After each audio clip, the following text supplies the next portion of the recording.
What's up, fight fans? It's Nick, Warlike, War Picks. This weekend, UFC Fight Night, Barboza versus Lerone Murphy. I'm going to be breaking the card down, giving you the best picks for the night. Alright, so breaking down the prelims, we're starting in the women's strawweight division with Emily Ducote versus Vanessa Demopoulos. Emily Ducote minus 225 favorite going into this fight versus Demopoulos. She has a 13-8 record. She's 2-2 in the UFC.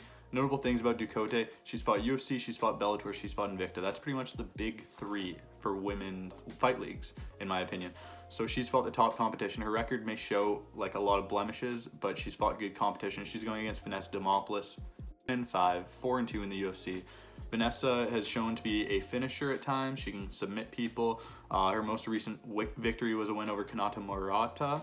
And a big thing in this fight is she's not going to be the smaller fighter. Both fighters stand 5'2". Demopoulos is known usually fighting as the smaller fighter. So I think this is going to be an interesting matchup. I think Demopoulos at plus 220, there's some money to be had there. We'll see though. Fight 2, we've got Alaton Haley versus Cledson Rodriguez. Cledson Rodriguez 8-3, 1-2 in the UFC. I think his record doesn't indicate how good this guy is. On the Contender Series, this guy was a huge favorite, minus 500, minus 600 favorite. He destroyed the guy on the Contender Series.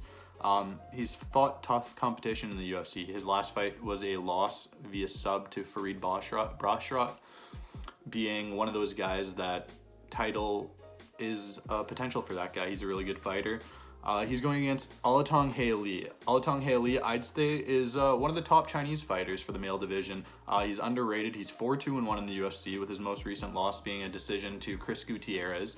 Chris Gutierrez being a good fighter, but Alatong Haley, 32, he's entering his prime. He's a power puncher, so I look to see him colliding with Cledson. I think Cledson's skills ultimately will be a little better, but either of these guys could chin each other in the first round, that's for sure. Fight 3, we've got Piera Rodriguez versus Ariane Carnelosi. Piera Rodriguez, 2-1 in the UFC, 9-1 record overall. Her most recent fight was a loss via armbar to Jillian Robertson. Going against Carnelosi, 2-2 in the UFC. Fought very, very strong competition in the UFC. Piera Rodriguez, coming off of her first professional loss, being a minus 175 favorite after your first professional loss it's tough, because I think Carnelosi, a really, really strong fighter, with her only losses being to Amanda Ribas, Angie Hill, and Lupi Godinez, so very top competition.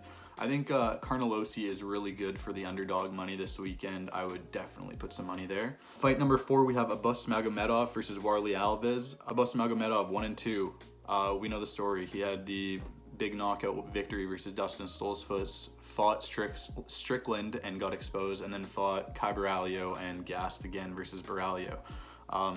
Pretty simple game plan for Abus. Just don't gas out. You're fighting Warley Alves here, 8-7 in the UFC. He's been in the UFC for a long time, however, his form of late isn't great. He has one win in the last 5 years, with his most recent fight being a loss via knockout to Ikram Aliskerov. I think Abus probably goes out there, finishes him in the first round. If not, I think Warley does have a path to victory if he can get Abus to the ground, but we'll see if he can get him to the ground. I think it's going to be tough for him. Fight number 5, we've got Tamiris Vidal versus Melissa Gatto. Melissa Gatto, 8-2-2, 2-2 in the UFC. Her most recent fight being a loss to Ariane Lipski. Melissa Gatto is minus 440 in this, or minus 410 in this card right now. I don't think she's that good of a fighter. Her only wins have come to Sijara Eubanks, who's not in the UFC, and Victoria Leonardo, who's not in the UFC anymore. I don't think she's that great. And Tamiris Vidal, on the other hand, is a brawler with very little technique. She's not probably not going to win this fight, but she does have a path to victory because of her brawling background. I think she's going to get in there, get right in Gatto's face. If she can lead the exchanges in the first round, I think Tamiris Vidal at plus 300 is really good here. But don't look past Gatto. This is a fighter that she's fighting with not a lot of technique, in my opinion. Fight number 6, we've got Omar Sy versus Tuko Tukas. Both these guys making their debut. Omar Sy is coming off of back-to-back wins versus UFC veterans.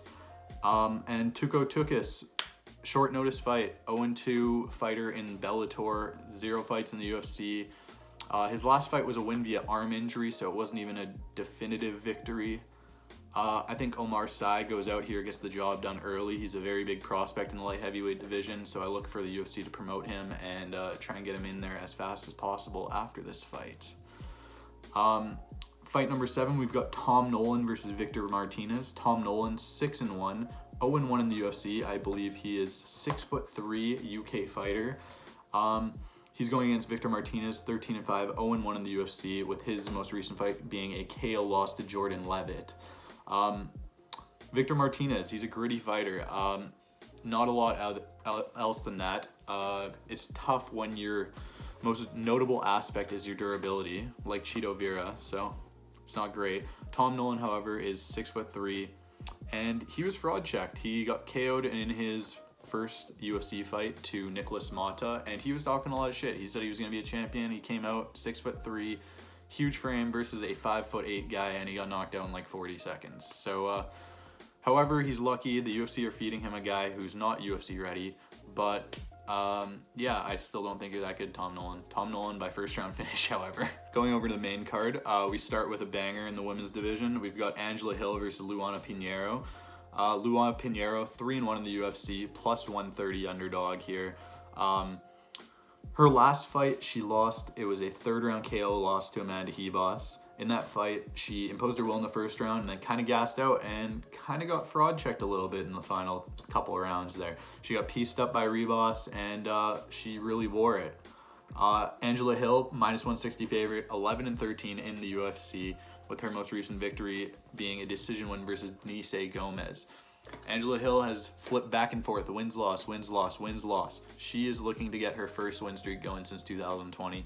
And I like the position she's in here. Pinheiro coming off of a loss where she was KO'd by Ribas. Angela Overkill Hill does a lot of the same things that Ribas does stand-up wise. So I think she has a path to being effective here. I think we go the veteran here in the opener of the main card with Angela Hill. But there's definitely opportunities for Luana if she can take down Angie. Heading over, next fight we've got is Adrian Yanez versus Vinicius Salvatore. This fight is a banger in the bantamweight division. We've got Adrian Yanez, back-to-back losses. He lost KO to Rob Font. He lost leg kicks to Jonathan Martinez. He's back in a big way versus my boy Vinicius Salvatore. 0-2 in the UFC. Lost a decision to CJ Vergara in his most recent fight. But for those of you guys that don't know, Vinicius Salvatore, he's a beauty. Met him in Vegas. We had a good night with him. Fun guy. He's an explosive fighter. This fight screams fight of the night. Both these guys are going to come. They're going to be in the middle of the octagon, and they're going to brawl. And may the best man win. I think that's going to be under 1.5. For the smaller guys, under 1.5 might be a little bit of cheddar there for you guys. Good luck, guys. That'll be a fun one. On to the next fight, we've got Ramy Brahimaj versus Themba Gorimbo. Themba Gorimbo, minus 205 favorite here. He is 2-1 in the UFC, 12-4 record overall, with his most recent victory being a KO win over Pete Rodriguez, 32 seconds in. Vicious overhand knockout, put him out. He's fighting Ramy Brahimaj, who is 2-2 in the UFC, with his most recent victory being a rear naked choke win versus Michael Gilmore. That fight, however, was 2 years ago. It has been 2 years since we've seen Ramy Brahimaj win. It's been 2 years since we've seen him fight. And he's going against Themba Gorimbo, who has a heavy heart. During the fighter interviews yesterday, it was made known that his coach's mother had passed away, and he was visually emotional. I look for Themba to go out with a heavy heart and deliver another picture-perfect knockout or submission, whatever he chooses. Ramy is going to need to take the fight to the ground, and if he doesn't, he is going to be outclassed on the stand-up, in my opinion. But we'll see. Good luck. That'll take us to the co-main event fight, where it is a near pick'em, Chaos Williams versus Carlston Harris. Chaos Williams, minus 125. He is 5-2 in the UFC, 14-3 record overall. He is fighting a tough fight in Carlston Harris. Carlston Harris, 19-5, 4-1 in the UFC, with his only loss in the UFC being to Shavkat Rakhmonov. We all know how good Shavkat is. In his most recent fight, Carlston Harris choked out Jeremiah Wells after being down 2-0. Choked him unconscious in the 3rd round. Very good finisher, Carlston Harris. Has a good finishing ability, knows when to turn the lights off. Chaos Williams, on the other hand, it's been 3 years since he's had a finish. This guy was known in the UFC as being a power puncher and a finisher. His most recent win was a split decision versus Rolando Bedoya. This is a tough fight. Carlston Harris has a long range for that welterweight division. Chaos Williams is going to need to get in there and get in there quick, use his power punching, get in close, and knock him out. Pick 'em fight in this one. If I had to pick a horse, I'm picking Chaos. I always love the power punchers, but I think if Carlston can get it to the mat, I think he has a path to victory for sure. Which will lead us to the main event. Main event, we've got Edson Barboza, plus 125 underdog versus Lerone Murphy, minus 150. Lerone Murphy, 13-0-1, 5-0-1 record in the UFC. His only draw was his first UFC fight, which was a draw versus Abera Tahugov. And I believe that was in Abu Dhabi on the Khabib card versus Dustin Poirier a long time ago. Lerone has since rattled off 5 straight wins, with his most recent victory being a decision over Joshua Kulabau. When I look at Lerone Murphy, I see Leon Edwards. Fight style, very similar. Very, very technical, sharp, effective striker with with good techniques, grappling as well. He's going to need to use his full skill set and arsenal because he's going up against one of the veterans of the game in Edson Barboza. Edson, 24-1, 18-11 in the UFC. His most recent victory was a huge underdog victory versus Sadiq Youssef in a main event where he was not expected to win that fight. Came out, he got rocked in the 1st round by Youssef. Youssef kind of blew his load, and then he took over. Edson dominated, and he won that fight. Edson, great form currently. I think he's won 2 in a row, and he's looking to play gatekeeper here versus Lerone Murphy. Lerone Murphy looking to break into those rankings, looking to show that he is the new guy on the block. First main event. It's going to be up to Edson to stop him. He's been in this role before. He hasn't fared well most of the time in that gatekeeper role for Edson. We're going to find out. Lerone Murphy has not faced the highest level of competition. This will be the biggest name that he has ever fought. I do think he gets the job done. I'm not sure how I think he will finish Edson in the 2nd round if I had to guess. I'm not too sure it will be competitive. Lerone's a really sharp technical fighter, and I think he might just murk Edson, but we'll find out. That's my pick for the fight night this week, guys. Thanks for watching. Like, comment, subscribe. Deuce.